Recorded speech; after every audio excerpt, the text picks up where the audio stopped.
Graça e paz da parte de Deus e da minha também. Gente, eu não costumo fazer isso não, porém eu sei da responsabilidade que é, e eu gostaria que toda a igreja aplaudisse a Deus pela vida do pastor William, por gentileza. Bom, gente, eu vou explicar o motivo. Por quê? Porque hoje, literalmente, ele assobiou hoje tocando ao mesmo tempo. Pregou de manhã, esteve aqui à noite, cantou, ministrou a oferta, orou por mim. Isso tudo um homem só. E esse homem tem responsabilidades, tem esposa, tem filho, tem afazeres, é humano, precisa descansar, mas mesmo assim se doou para poder estar aqui.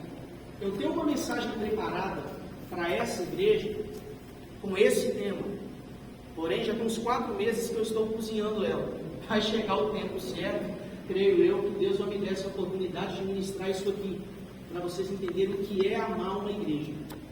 Então eu não faço demagogia com ninguém, mas senti no coração de honrar Ele, e o Senhor tem as minhas eternas gratidões pelo sacrifício que o Senhor tem feito por aqui. Amém, gente? Amém. Então, sem perda de tempo, vamos abrir a palavra de Deus em Lucas, capítulo 2.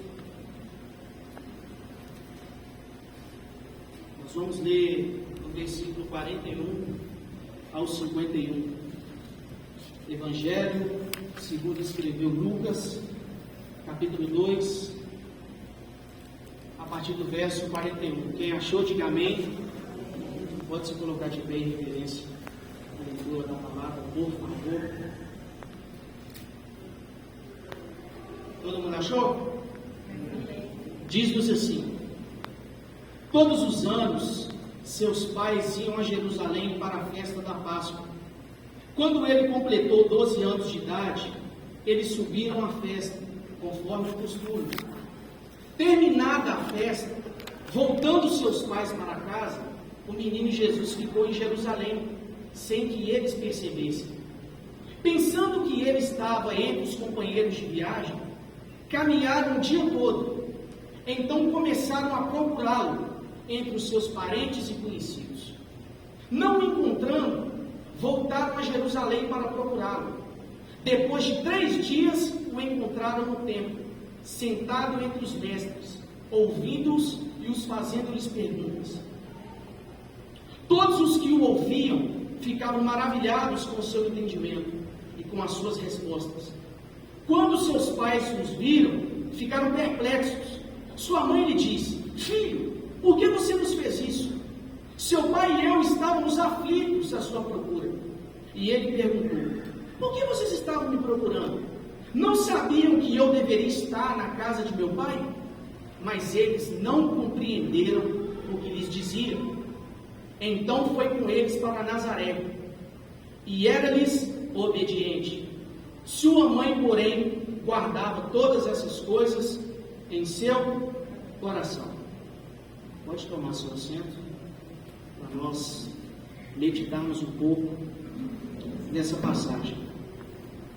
Ontem, pela graça de Deus, eu fui convidado para poder ministrar num congresso lá na cidade de Caeté. Pensa num lugar longe. Achava que era perto, acho que eu estou acostumado a mexer nesse negócio de cara pobre, né? 4 viagens, então quando vai ali, acha que é outro lado do planeta Terra. E aí, no caminho de lá, daqui para lá, eu fui pensando no que pregar aqui. Na minha cabeça não funciona a 200 por hora. Então, geralmente, nos meus tempos vagos, eu começo a fazer sermões e vou deixando aí. E aí eu pensei, eu vou pregar o quê? Já tinha uns 15 pronto. Só que aí, a gente vai fazendo ali algumas conjecturas, a gente vai tentando compreender o momento, o tempo. E por ser o primeiro domingo do ano, é necessário nós refletirmos sobre algo primordial na minha e na sua vida, que é: aonde está Jesus na nossa vida? O tema dessa noite é perdendo Jesus de vista. Cutuca seu irmão e pergunta para ele: você já perdeu Jesus de vista alguma vez? Pergunta para ele. Seja sincero, você já perdeu Jesus de vista alguma vez? Gente, para nós compreendermos isso aqui, eu vou passar para vocês algumas informações que creio eu que vai ser muito importantes para vocês terem uma compreensão melhor. O Novo Testamento, melhor dizer, ele tem 27 livros, as quais são divididos em 5 subdivisões, as quais são os Evangelhos. Guarda isso, hein? Isso é aula de teologia. Não que eu sou alguma coisa, tá, gente? É só para vocês aprenderem. Primeiro, os Evangelhos. Segundo, livro histórico, que é o livro de Atos. Terceiro, epístolas paulinas, que é as cartas de Paulo. Quarto, epístolas gerais, que são as cartas dos outros apóstolos. E quinto, livro de Apocalipse. Então, o Novo Testamento ele é dividido em 5 subdivisões. E na primeira subdivisão, que é os Evangelhos, que são Mateus, Marcos, Lucas e João, nós chamamos 3 desses livros de Evangelhos sinóticos, ou sinópticos no grego. O que esses 3 evangelhos têm em comum? Que é Mateus, Marcos e Lucas. O que esses evangelhos têm em comum? Eles contam as mesmas histórias, mas a partir de perspectivas diferentes. Eu já vi muita gente falar bobeira na internet, falando que a Bíblia não é confiável porque eles não entram em consenso na hora de explicar o ocorrido. Só que esses cidadãos que falam essas asneiras na internet não estudaram para saber.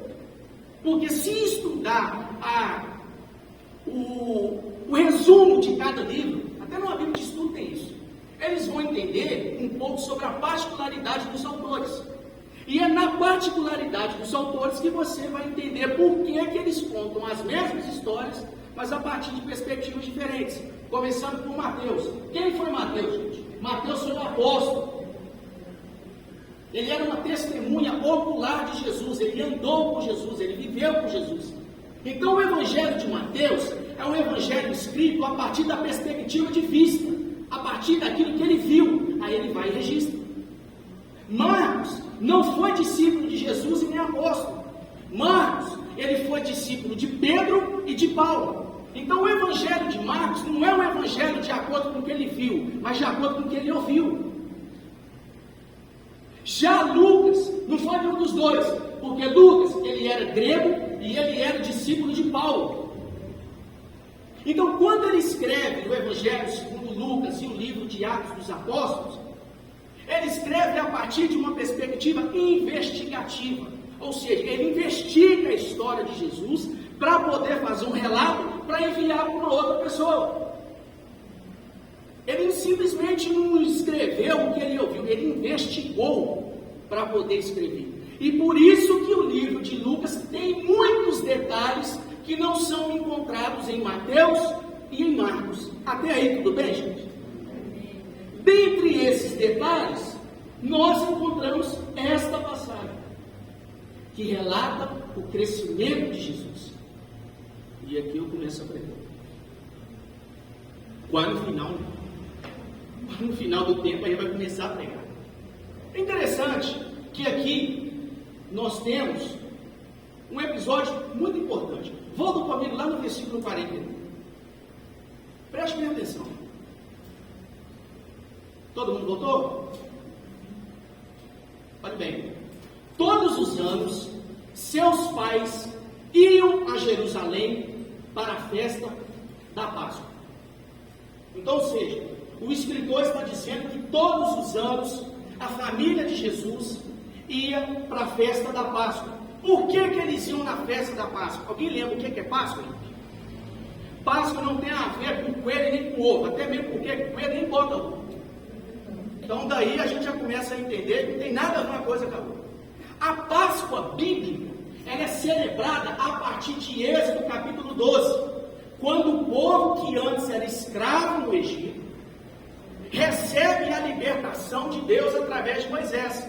Lembra o lance de sacrificar o animal, passar o sangue nas ombreiras da porta, para que o anjo da morte passasse e matasse o primogênito dos inimigos de Israel e o deles sobrevivesse? Lembra disso?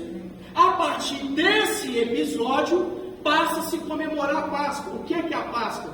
Um lembrete do que Deus fez através de Moisés em favor da nação de Israel. Isso que é a celebração bíblica da Páscoa. Estou falando que você não pode comprar ovo de Páscoa do seu filho? Estou falando isso? Mas quando você comprar, explica para ele isso. Eu estou comprando porque eu achei bonitinho, mas não tem nada a ver a Páscoa com ovo, tá bom? E de preferência você explica para ele, que ele não bota ovo. Aí vai ficar mais fácil.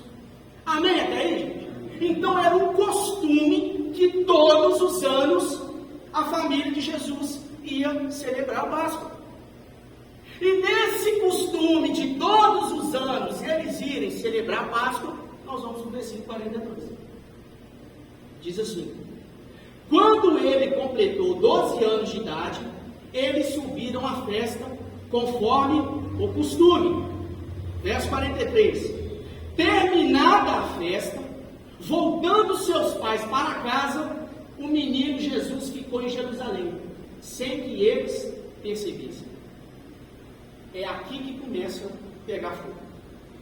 Como eu disse anteriormente, era costume de todos os anos a família de Jesus ir em Jerusalém celebrar a Páscoa. Então eles já estavam acostumados com o percurso. Ida, volta, acredito que até as conversas eram as mesmas, porque já era um costume. Porém, Filipe, no meio desse costume, eles tiveram a brilhante ideia de largar Jesus para trás.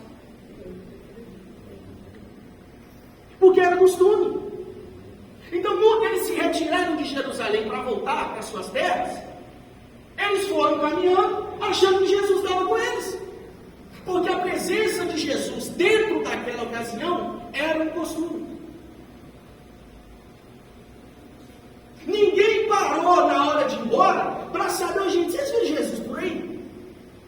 Porque era costume ele estar junto com as pessoas. Então, na hora de ir embora, foi todo mundo embora e acha, você deve estar no meio, não pode. Só que no meio do caminho, alguém procurou. Falou, uai, vocês não estão notando aqui uma diferença, não? Cadê Jesus? Imagino eu que era um menino, né, para frente. Era Deus, encarnado do menino, já sabia das coisas que iam acontecer, mas ao mesmo tempo era homem. Então imagino que ele já andava assim, gente, na hora que eu chegar nos fariseus, resolver. Daqui um dia eu estou crescendo. E na hora que eu crescer, vai chegar o tempo. Imagina que ele era neto, andava para lá e para cá, então não era para se perder Jesus de vista. Mas no meio do costume, eles conseguiram fazer essa proeza. E aqui a gente já começa a fazer algumas reflexões. Primeiro domingo do ano. Será que Jesus passou a virada com você? Uma coisa é eu e você acharmos que ele está presente. Outra coisa é ele está. Ué, mas eu passei na igreja, e daí? Se a nossa vinda na igreja fosse o motivo da nossa transformação, mano, não tinha esse tanto de crente problemático que tem hoje, não. Os que mais frequentam os cultos são os que mais dão problema. Então não é igreja. Você pode estar nesse ambiente, mas com a sua cabeça lá nas dívidas que você tem que pagar de Natal que você fez. Igual eu. Já muito preocupado com os 4 cartões que tem que pagar. E se não pagar da moto testemunha, então tem que pagar. A gente precisa ter esse entendimento, gente. Em qual momento da nossa vida nós perdemos Jesus?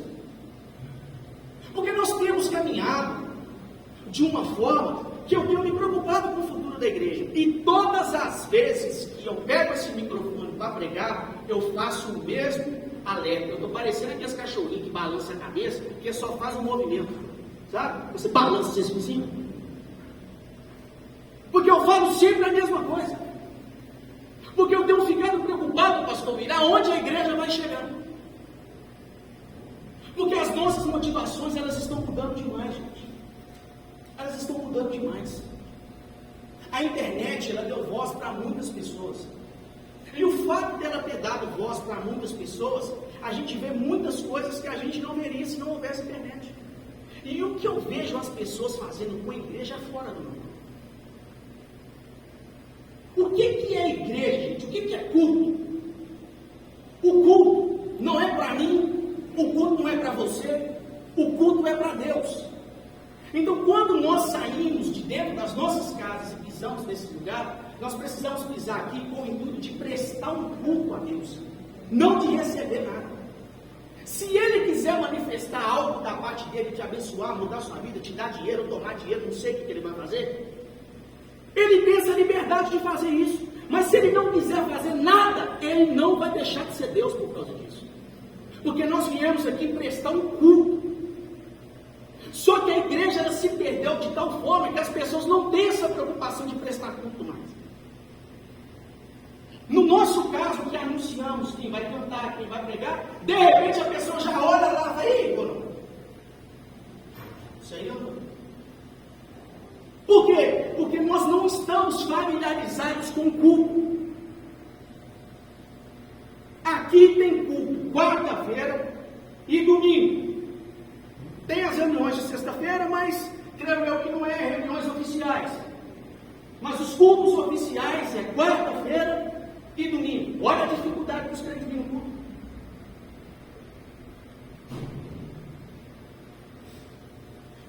Eu fico assim, gente. Eu fico doido da cabeça quando você tem que falar com um crente que tem que congregar. É a mesma coisa você falar com alguém que tem que comer. Precisa te alertar que você tem que comer, mano? Isso é sua obrigação se você quer ficar de pé. Se você quer ficar em pé, você tem que comer. Você tem que falar com a pessoa, tem que brigar com ela para ela congregar. Mas sabe por que isso às vezes acontece? Porque perdemos Jesus de vista. Estamos achando que estamos caminhando com Ele, mas Ele já está longe muito tempo. Estamos no automático, conduzindo as coisas no automático. E será que é só eu que percebo isso? Aonde que estão os milagres?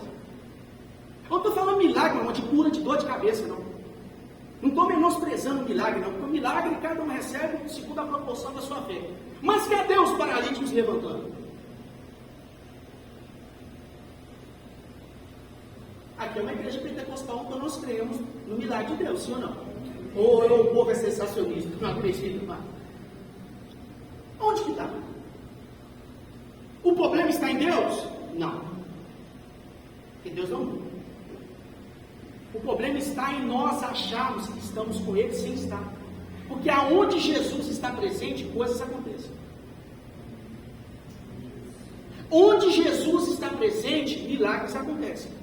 Talvez não seja um milagre extraordinário igual nós esperamos, mas alguma coisa acontece. Ou tem conversão, ou tem batismo com o Espírito Santo, ou tem cura física, alguma coisa tem que acontecer aonde Jesus está.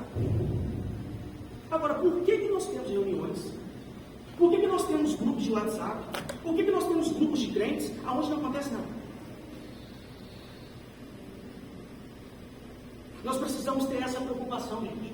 É o primeiro domingo do ano. Eu e você precisamos, no meio dessa bagunça que está na nossa vida, nós procurarmos aonde Jesus está. Porque às vezes eu e você estamos achando que Ele está do nosso ladinho, mas Ele ficou lá em Jerusalém. E existe uma preocupação da parte dele, em saber em qual momento da sua vida Ele se faz presente. Eu tenho 28 anos, vou fazer 29 semana que vem, sei que estou com cara de 40. Amém. Não preciso me lembrar disso não, estou sim. E barriga de 50, né? Enfiar essa barriga no som cheio. Eu sei disso. Eu prego desde 13 anos de idade. Dos meus 13 até os meus 28, eu já vivi coisa demais. Já desviei, já taquei pedra nos outros, já fiz tudo que você pensar. De menos vender droga e outras coisas, tá? Como um bom favelado, eu não me envolvi com isso não. Graças a Deus. Isso aí eu estou dizendo, isso não tem no meu currículo. Mas já fiz muita coisa, eu já vivi muita coisa. E eu conheço o que é uma igreja de 10 anos atrás e o que é a igreja de hoje.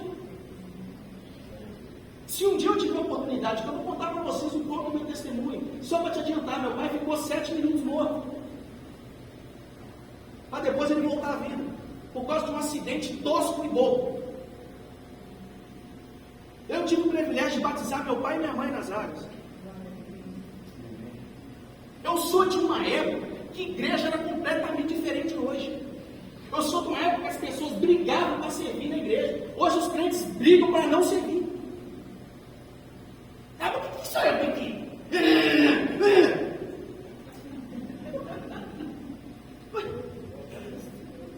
Gente, Romanos capítulo 12, a mensagem que eu preguei lá em Caeté ontem.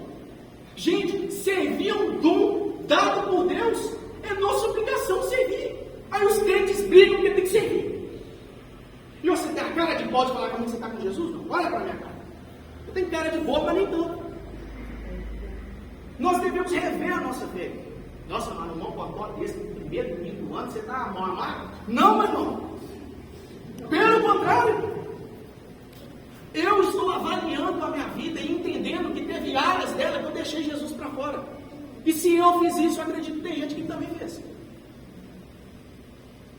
Precisamos encontrar Jesus. Precisamos saber em qual momento da nossa vida nós deixamos ele para trás. Vamos prosseguir no texto, já está na hora de pegar o microfone já hoje. Ou tem tempo aí? Nossa, gente, não fala isso não. Daqui a pouco nós vamos chegar aqui, nós vamos estar na virada 2025. Nós vamos ficar aqui o ano todo. Preste bem atenção. Versículo 44. Pensando que ele estava entre os companheiros de viagem, caminharam o dia todo. Então começaram a procurá-lo entre os seus parentes e os seus conhecidos. Procurar. Se você ver o versículo 45, diz assim: não o encontrando, voltaram a Jerusalém para procurá-lo. Ou seja, eles tinham a noção de onde eles tinham perdido Jesus. Onde está o estado da minha e da sua vida? Será que a gente tem pelo menos noção de aonde que a gente perdeu Jesus? Ou o trem está ruim mesmo que a gente nem sabe onde é que a gente largou?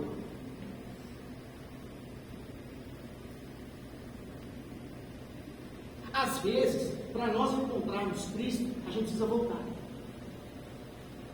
Só que nós estamos vivendo num discurso, pastor, que é só avanço. Nós temos que avançar, nós temos que conquistar, nós temos que... Gente, vou ser bem realista com vocês. Bem realista. Esse discurso de avançar é para encher a igreja. Esse discurso que nós temos que andar é para encher a igreja. E tudo na vida tem o seu lado bom e o seu lado ruim. Tem muitos benefícios em ter uma igreja abarrotada de pessoas, mas também tem os malefícios. Sabe quais são? Quanto mais gente, mais problema. Quanto mais gente, é mais pessoas para poder trabalhar, para poder cuidar, para poder dar assistência. Quanto mais gente, é mais atenção que tem que dar. Se o camarada não consegue dar bom dia sorrindo para 2, ele vai dar para 50. Uma vez eu fui numa igreja que a irmã me recebeu lá, eu achei que era o capeta que estava me recebendo. Boa noite, a paz do Senhor. Falei, sangue de Jesus, irmão. Se eu estendesse a mão, acho que cai em mim. Que isso? Parecia que eu estava brava. Como é que você recebe os outros de gente? Falei, sangue de Jesus.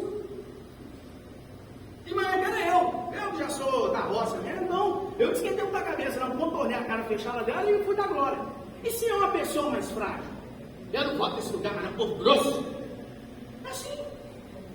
Então não adianta nós preocuparmos com 1000 pessoas se nós não estamos tendo condições de cuidar de 50.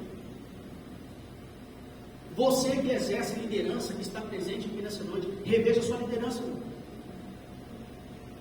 Você que serve no ministério, que está presente aqui, reveja. E você que não serve em lugar nenhum, reveja também. Você tomou água, pastor? Você tomou água? O homem estava até suando aqui. Precisava?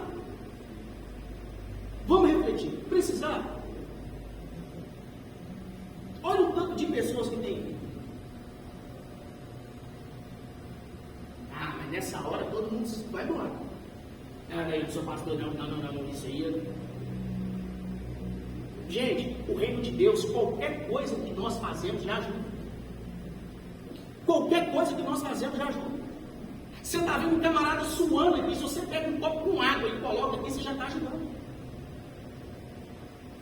Você chegou ali na porta, você está vendo que está uma pessoa ali recebendo as pessoas. Se você viu, se você é uma pessoa educada, você já para ali, o que você está fazendo? Parado, não posso não. Se quem te questionar, você já fala, estou parado aqui. E já está glória para quem está chegando. Boa noite, seja bem-vindo, faz alguma coisa. Mas não, nós vemos as pessoas se doando, se matando, se derretendo, e a gente quer receber e azar dos outros. Jesus não está presente nesse tipo de ambiente, gente. E eu vou te provar para você que Jesus não está presente nesse tipo de ambiente, onde nós pensamos só em nós. Lembra da multiplicação de pão e peixe? Jesus viu que não tinha nada o que comer, ele procurou solucionar o problema. Eu poderia ter falado, eu sou Deus, se eu quiser transformar essa pedra em pão aqui, eu como e azar do resto.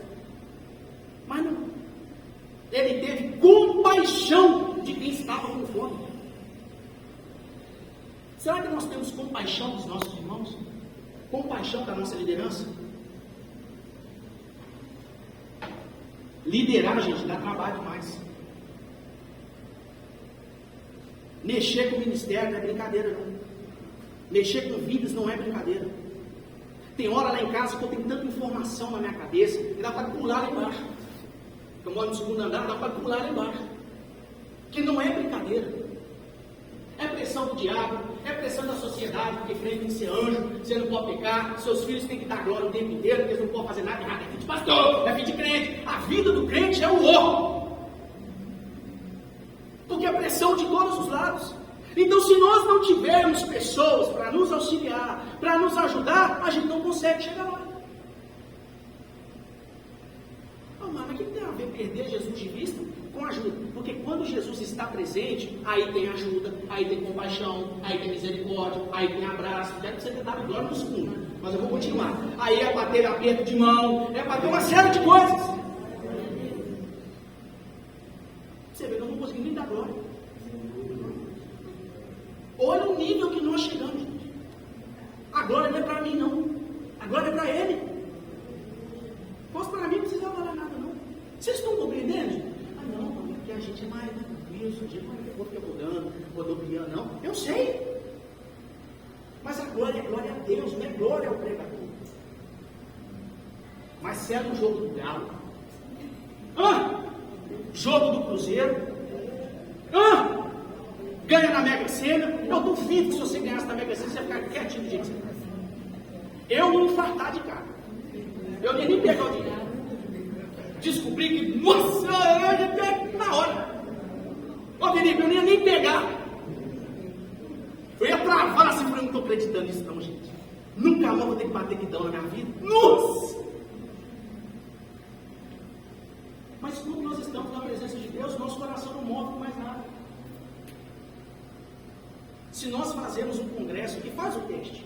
Faz um congresso aqui de segunda a segunda para você ver se as pessoas vão ser frequentes. Uma semana no ano em todos os cursos. Ah não, mano, tem coisa para fazer, você está achando que eu sou ator? Mas interessante que para fazer o cursinho todo mundo arruma tempo. Para fazer faculdade todo mundo arruma tempo. Para fazer hora extra todo mundo arruma tempo. Mas quando se trata das coisas de Deus, é sempre em segundo plano. Ah, sou voluntário, eu não ganho nada, não. Eu também não. Saí de casa ontem, 4 horas da tarde, cheguei em casa meia-noite, fui fazer algumas edições para poder postar o vídeo no YouTube, e eu não ganho nada com isso, tá? O YouTube me dá 1 centavo, pelo contrário, pega a minha internet, que eu tenho que pagar. E você sabe por que eu posso lá? Para abençoar a vida de outras pessoas, eu não ganho nada com isso, não. Aí fui dormir 1h da manhã, acordei hoje de manhã, como um bom pobre, fui trabalhar de novo. Cheguei, fui dar uma relida no sermão e estou aqui de novo. E saí daqui, vou fazer a mesma coisa, fazer a edição do vídeo, publicar lá para não ganhar 1 centavo. Mas sabe por quê? Porque eu aceitei o chamado de Deus.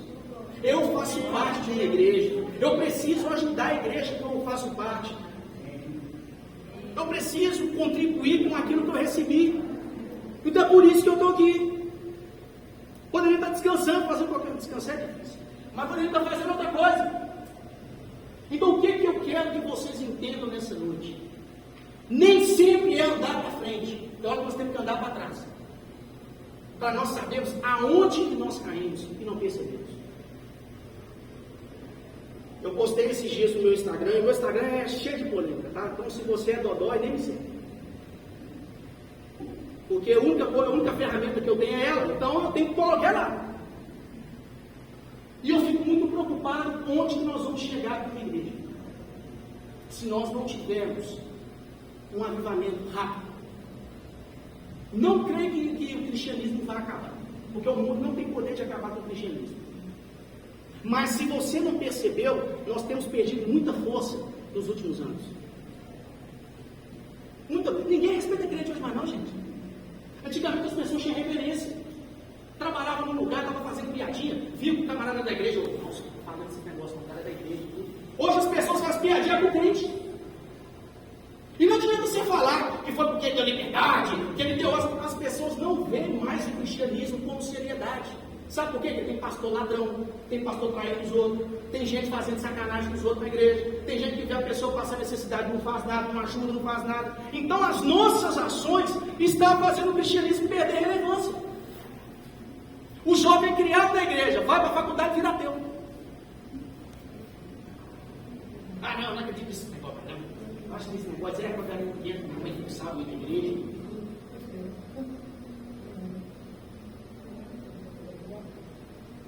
A gente precisa rever essas coisas. Entrar 2024 da mesma forma, meu irmão, é mais fácil clamar pelo arrebatamento e ter ido embora no 23, meu irmão. Minha esposa esses dias estava falando comigo, não, mas você está diferente, é minha obrigação. Mudando de ano. Alguma coisa eu tenho que fazer diferente. Senão vai ser a mesma coisa. As contas eu já sei que é a mesma. Só que aí eu me tomo um pouquinho porque eu empolguei lá em dezembro e passei cartão além de vida. Mas alguma coisa tem que mudar. Alguma coisa tem que mudar. E as coisas na minha e na sua vida só mudam quando Jesus está presente. Então o que é que nós devemos fazer? Voltar e procurar por Jesus. Amém ou não amém? Amém. Agora nós vamos meditar no versículo 46 ao 50. Diz-nos assim: depois de 3 dias o encontraram no templo. Foram 3 dias procurando. Gente, vamos entender melhor isso. Eu estou falando de Maria e José. Eu estou falando dos pais de Jesus, gente. Eu não estou falando de primo, quinto, aquele que você nem sabe que é seu primo. E você perdeu ele. Você não sabe nem o nome para você poder procurar. Eu estou falando que um pai e uma mãe conseguiram perder um filho. E demoraram 3 dias para encontrá-lo. Às vezes, meu irmão, para você encontrar o momento que você se perdeu, não basta só uma reflexão de 10 minutos. Isso aqui nem estava no script. E a revelação divina agora. Vai revelar CPF, senão dá. Brincadeira. A gente precisa ter esse entendimento. Às vezes, para nós encontrar, a gente precisa meditar. Parar um tempo. Larga-se o Instagram em nome de Jesus. Larga-se o Facebook. Larga esse jornal, essa novela, alguma coisa. E para um tempo. Para você pensar, para você meditar. Onde que eu me perdi? Aonde? Ah não, mas eu orei hoje, essa oração xoxa, isso nem valeu. Para pensar quanto na sua vida que você orava com fervor de verdade. Ah, semana passada. Não, meu irmão, se essa oração de semana passada não sustenta hoje, não. Hoje é outra coisa. Passa a analisar literalmente aonde foi que você se perdeu. Porque pode ser que leve tempo para nós encontrarmos aonde nós caímos. Todo mundo fala de avivamento. Todo mundo fala de avivamento. E eu vejo as pessoas falando de avivamento, Larissa, sem saber o que é avivamento. Avivamento é estralar de dentro e pôr falar em línguas, não. Toda a história de avivamento tem algo por trás. É tempo de oração. É tempo de renúncia. É tempo de serviço. É tempo de valorização. É tempo de muitas coisas até chegar ao avivamento. Deus não aviva gente morta. Já está morta, caçar avivamento para quê? Se ser avivamento já não faz nada, imagina se for avivar. É bom buscar dons. Nossa, eu dou para ter um dom. Ué, se o básico quer servir, você já não serve. Vai caçar dom para quê? Nossa, mas você é grosso. Ô menino chato. Não é chatice, gente. É lógica. É igual aquele filho que ganha um salário mínimo, não paga nada dentro de casa da sua mãe. Quanto é 2? Então, quando ganhar 2 mil, eu te ajudo. Ué, se você não paga um centavo, não gasta com nada, você não tem condição de ajudar, sabe que você ganha 2 mil, você vai ajudar? Aí você vai triplicar a dívida e nunca vai ter dinheiro. Por quê? Queremos o muito, mas não somos fiel no pouco. É um mocotó, não é? Mas eu tenho certeza que você vai entrar um ano afiado. Ou o negócio vai, ou então, gente, lá. O que nós não podemos fazer é passar mais um ano com Jesus lá em 2010. Qual que foi a época que você era fervoroso? Rapaz, no ano de 1978, eu fui o melhor frente que esse Belo Horizonte já aconteceu. 1978. Eu acho que até mentira, parece que não estava nem vivo. Não tinha nem nascido ainda. A gente precisa pensar nessas coisas. Depois de 3 dias, o encontraram aonde? Aonde? Jesus podia estar em qualquer outro lugar. Mas sabe onde é que ele estava? No templo. Igreja ainda é local da habitação de Deus. As pessoas estão denegrindo a imagem da igreja, estão avacalhando com a igreja, mas a igreja ainda é a habitação de Jesus. Ainda você vai ter a possibilidade de encontrar Jesus na igreja. Ainda você vai ter a oportunidade de se encontrar com Ele dentro desse ambiente, porque isso aqui ainda é igreja. Estão fazendo 1 milhão de coisas com a igreja, mas a igreja ainda é lugar de habitação de Cristo. Procuraram Jesus em tudo quanto é lugar, mas sabe onde Ele estava? No templo. E quando eu digo no templo, já vou te explicar para você aqui. Jesus não está aqui sentado nessas cadeiras quando não tem ninguém aqui. Atos dos Apóstolos, capítulo 7, versículo 48. Deus não habita em templo feito por mãos humanas. Sabe aonde Jesus habita na igreja? Dentro de mim e dentro de você. Sabe quando Deus se faz presente nesse lugar? Quando o primeiro crente entra.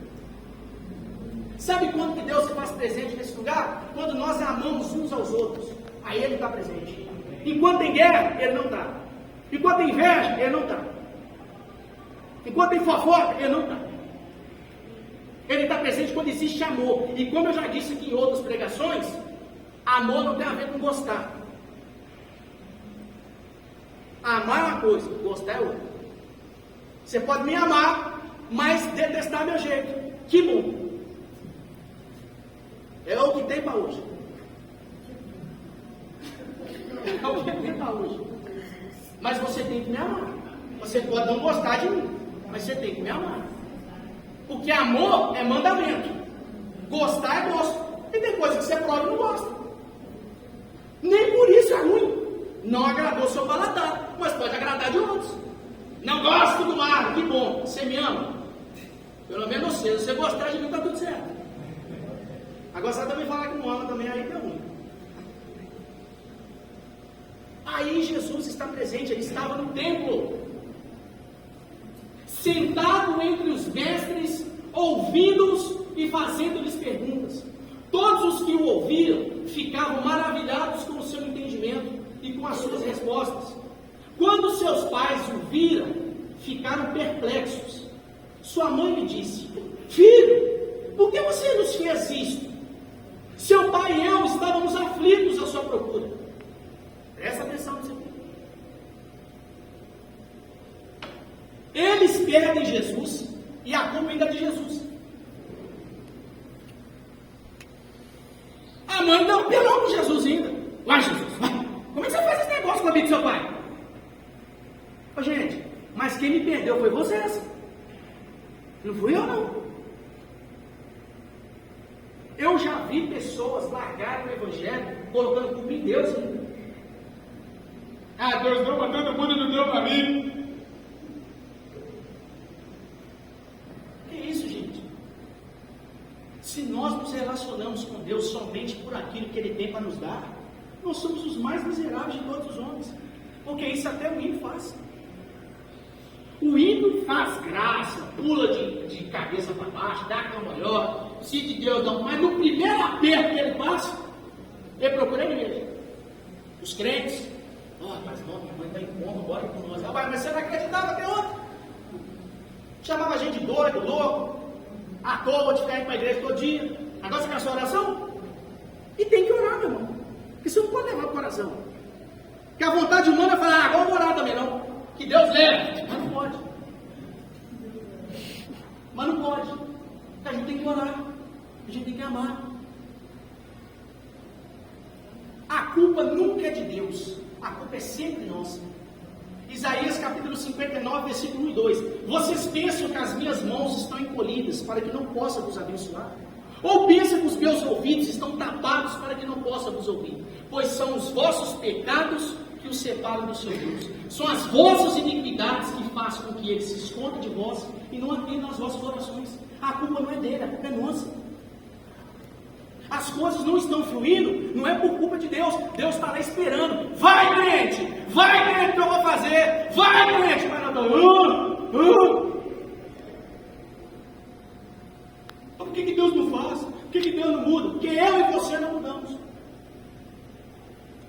Mas eu tenho certeza nessa noite que você vai fazer o para casa perfeito, vai procurar onde você perdeu Jesus, vai colocar ele na sua vida, e eu tenho certeza que você vai viver o melhor ano da sua vida, esse ano de 2024.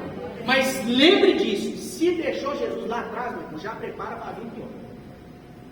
Não, mano, você está roubando praga? Você não pode, eu estou roubando praga, não. Estou te falando com você a realidade da vida. Porque, gente, um ímpio sem Deus, ele já vive amargurado. Só que ele nunca teve a oportunidade de experimentar. Então, para ele, a vida é aquele inferno lá mesmo e está tudo tranquilo. Agora, para um crente que já teve outros momentos, já teve outras oportunidades, de repente ele vê a vida dele no buraco, é triste. Quando alguém se afasta da igreja, como eu já me afastei, eu sei como que funciona. Não estou contando testemunho de ninguém, estou contando o meu. Vou contar para vocês que já por um tempo. Quando eu afastei, eu tinha por volta aí dos meus 18, 19 anos. Com esses mais de viver a minha vida, aceitei Jesus muito cedo, muito novo. O tempo que era para mim estar brincando, sei lá, chavecando as meninas, alguma coisa, eu estava pregando. Eu tinha uma célula com 50 pessoas com 14 anos de idade. Então, não tinha o que fazer. Então eu estava cuidando de gente, estava fazendo coisas que nem era para a minha idade para poder fazer. Quando eu fiz os meus 18, 19 anos, eu já estava cansado para lá de dar uns 4 coqueiros. Fui ensinado a viver minha vida. Vou dar uns lá, né? Coisa de jovem. Gente, vou tentar minha vida. Porque como um bom favelado, como eu disse, eu ia para os bailes funk. Olha só, um crente que pregava para os outros do baile, olha que inferno. Aí ia para lá, duro com a pedra, não conseguia gingar para lá nem para cá. Duro com a pedra. Aí de repente, bati em mim um 3, eu falei, o que eu estou fazendo aqui? E aí começava a ouvir uma galera, ué, mas você não é da igreja? Gente, isso aí dá vontade de morrer. Mas dá vontade só um dos desviados. Se você rir, a pessoa já, não quer não. Gente, isso é um inferno. Como você não é da igreja? O que você está fazendo aqui? Aí uns vinham de forma mais séria, cara, isso aqui não é pra você não. Mas a maioria fazia piadinha. E eu ficava olhando, falei, gente, o que eu estou fazendo aqui? Cismei de beber, gente. Nossa, que trem! Já é doido de natureza, são, imagina todo, filho. O bom é que não deu certo. Bebi 2 vezes, mas nunca mais. Deu ruim nas 2. Tá chamando Jesus de Genésio, né? Ruim! Quando não acontecia de eu sair e começar a pregar para o povo. O povo falava, mas você é crente, você está desviado, o que está acontecendo com você? Eu falei, eu não sei. Porque a crise de identidade era muito grande. Porque eu estava acostumado a viver uma coisa e de repente eu passei a viver outra. E o problema é que quando a pessoa está afastada e reconhece que está, Não tem problema nenhum. O problema é quando a pessoa está afastada, está indo de mal a pior, você fala com ela está na bênção. Deus está aqui. É açougueiro, ele quer só o seu coração.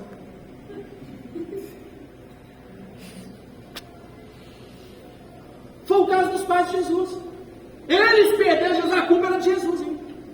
Mas que isso, Jesus? Como é que você faz isso? Aí vamos refletir na resposta de Jesus? Vamos lá. Aqui, ó.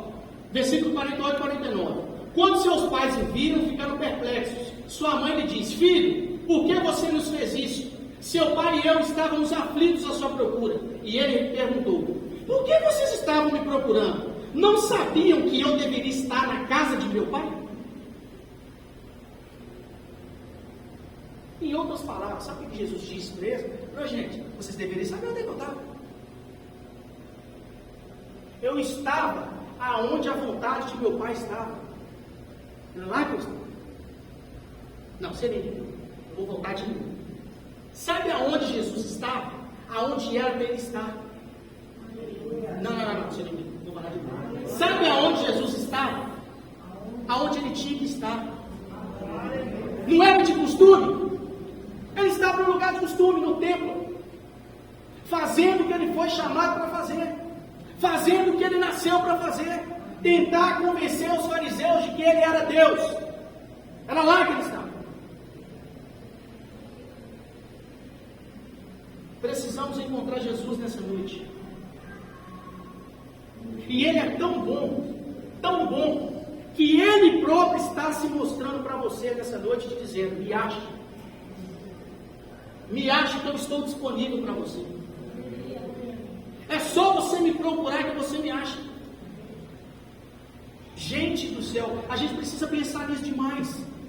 Isso não é conversa de malo, não. Isso é Bíblia. Apocalipse capítulo 3, eu encerro aqui. A partir do versículo 16, nós vamos ter uma das 7 cartas escritas à igreja de Laodiceia. E no versículo 16, João escreve o seguinte: vocês não são nem frios e nem quentes, vocês são mornos, por isso vomitar-te-ei-vos da minha boca. Sabe o que está dizendo aqui, gente? É Deus falando com uma igreja. Deus não está falando com ímpio, Deus não está falando com funkeiro, Deus com artista, Deus está falando com a igreja. Em outras palavras, Jesus está dizendo o seguinte: eu não tenho problema de você ser frio. Porque se você é frio, fica mais fácil de eu te aquecer, que eu já sei que você é frio.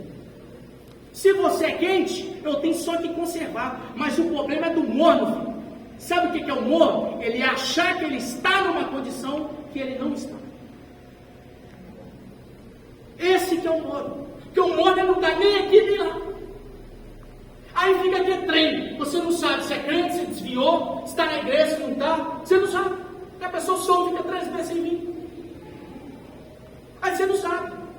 Você não sabe se é cumprimento com o Pai do Senhor depois. Porque às vezes a pessoa já tem tudo tetinho dos outros já. Você não sabe. Aí você sabe o que Jesus diz lá no versículo 20? É um texto que todo mundo usa para evangelismo. Eis que estou à porta e bato. Se aquele que ouvir a minha voz e abrir a porta, entrarei em sua casa e coiniciarei, e ele comigo. Tem problemas esse texto para evangelismo? Não. Mas dentro do seu contexto, ele não está batendo no coração do ímpio. Ele está batendo no coração da igreja. Porque a igreja colocou Jesus para fora. Porque se ele está batendo e querendo entrar, é porque está lá de fora. Sim ou não? Nessa noite ele está batendo no meu e no seu coração. Eu preciso entrar aí, rapaz. Eu preciso entrar aí, moça. Eu preciso entrar aí, senhora. No fim da vida, quebrando cabeça. Não, gente. Jesus está aqui nessa noite para nos conduzir. Mateus capítulo 11, versículo 28. Vinde a mim todos que estáis cansados e oprimidos, e eu vos aliviarei. Para de ficar fazendo as coisas da sua cabeça, gente. Vamos entrar em 2024 colocando Jesus num lugar que ele nunca deveria ter saído. Se a sua vida espiritual não tiver no eixo, nada mais vai andar.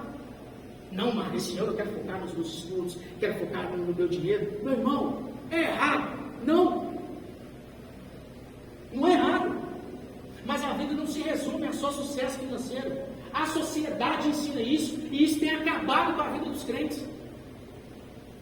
Porque hoje você não vê ninguém querendo fazer um seminário teológico para poder crescer, você não vê ninguém fazendo, e eu fico impressionado que nem os pastores promovem isso mais nas igrejas. Você não vê ninguém tocando assunto de ensinar, você não vê ninguém tocando assunto de fazer um seminário, de fazer um curso, de dar uma palestra, de gritar, de fazer alguma coisa para ensinar o povo. Basta que você esteja aqui, dá meia dúzia de glória e vai embora. Porque o secularismo, ele entrou na igreja que se você está no bem casado, comendo, bebendo, está tudo bem. E não dá. Não dá. Porque isso até o ímpio faz. Até o ímpio trabalha, tem bom carro, tem boa casa. Mas será que no dia que a trombeta tocar ele vai subir? Buscamos sucesso só. Viramos pessoas imediatistas. Queremos que as coisas aconteçam aqui, fluam aqui, e esquecemos da eternidade. Igreja é lugar de buscar coisas celestiais. Mateus capítulo 6, versículo 33, buscai primeiramente o reino de Deus e a sua justiça, e as demais coisas serão acrescentadas. Que demais coisas são essas? Comida, bebida, onde é que você vai morar? Ah, meu irmão, mas você está aí favelado, está falando que mora bem? É melhor do que morar na rua. Então já estou ganhando alguma coisa. Porque a gente acha que o milagre de Deus é você morar no Belvedere. É bom? Imagino que deve ser. Com certeza. Deve ser muito bom.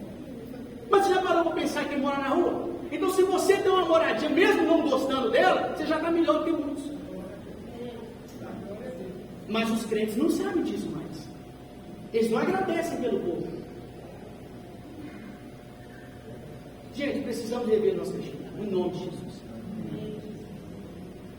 E para terminar, versículo 50. Mas eles não compreenderam o que lhes dizia.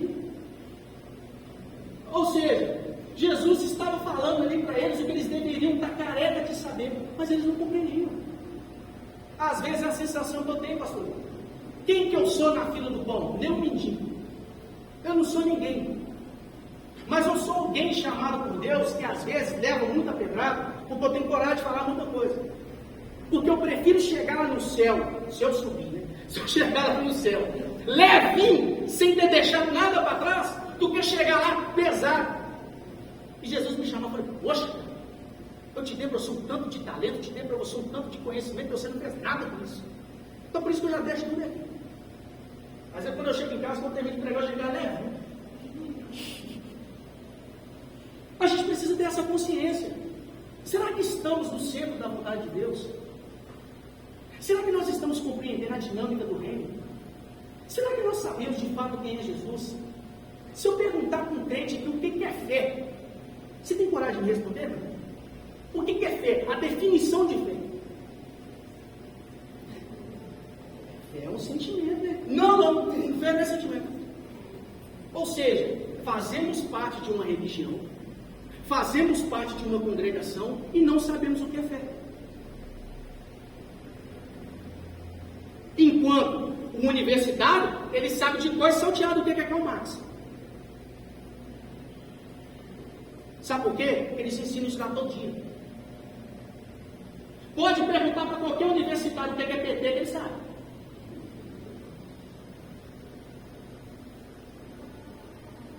O que nós estamos fazendo com as oportunidades que temos? Como pregadores, como ministros, como marido, esposa, mãe, pai, empregado, patrão. Precisamos compreender a dinâmica do reino. E aqui eu acabo de verdade. Versículo 51. Então foi com eles para Nazaré, e era-lhes obediente. Sua mãe, porém, guardava todas essas coisas em seu coração. Se você não entendeu nada do que eu disse hoje, eu quero que você guarde uma coisa no seu coração. Jesus, nesse ano de 2024, ele precisa ser o centro da sua vida. Se você não guardou nada, guarde isso. Ele precisa ser o centro. Eu estou tentando, estou me esforçando, estou tentando para me chegar num ponto, igual um amigo meu, o nome dele é Estevam, falei dele ontem, vou falar dele hoje de novo. Se tiver um dia a oportunidade, vou trazer ele aqui. O homem, o bom dia dele, você já roda no mundo. Ele dá bom dia, você já acha que ele não é dos anjos. Porque é um cara que ele vive para isso.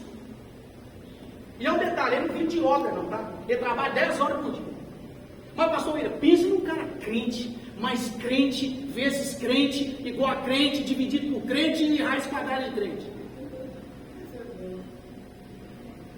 A esposa dele fala com a gente que ele ora e perde vez. Ô, gente, eu oro, vai passando 10 minutos, já começa a ficar complicado, está demorando para acabar. E ele ora, ele vai perdendo de vista, ele vai embora. Aí ele ora até para não ramar-se. Salva ele, Jesus, que ele vai embora, e eu vou orando. Aí a gente olha assim e fala assim, ó, que bonito, gente, que todos nós deveríamos ser assim. Isso não era para a gente ficar maravilhado com ele, todos nós deveríamos ser assim. Crente tem que ser doido mesmo. É doido mesmo. Não, você é fanático, graças a Deus. Tem que ser. Tem que ser doido mesmo. Não vou na casa do mar, não. Crente é crente, não deixa de beber. Deixa mesmo não. Ah, caçar cachaça no boteco, vai beber aqui em casa mesmo não. Em casa vai beber suco. E aqui é de pozinho. Você quer? Brincadeira. Se for na minha casa, eu devo ouvir um tchau. Tchau, meu. Tchau. Não tem esse negócio mesmo, não. Não, você é crente chato, o que tem? É só um tira-gosto. Tira-gosto é no botiquim. Lá em casa não é lugar de tirar-gosto, não. Lá em casa é lugar de você ir, me visitar, dar uns glórias junto comigo. E se você não for crente, eu vou ter que pregar para você. É isso que vai acontecer. Você vai ter que sentar e me ouvir. E senta longe, que eu costumo sair uma saliva assim, um pouquinho mais, então senta um pouco longe para poder, né, não ter problema nenhum. Precisamos entender essas coisas. Esse é o convite de Jesus para mim e para você nessa noite. Ele quer se revelar a você. Mas aqui fica a pergunta: você está disposto a procurá-lo? Você está disposto a colocar a sua vida diante dele? Os seus planos, os seus projetos? Às vezes, você planejou tanta coisa esse ano e não incluiu nem a igreja no seu planejamento. Igreja não pode ser um lugar que você só vem aqui quando você precisa. Você tem que vir de cenar também. Sabe qual é o problema das pessoas?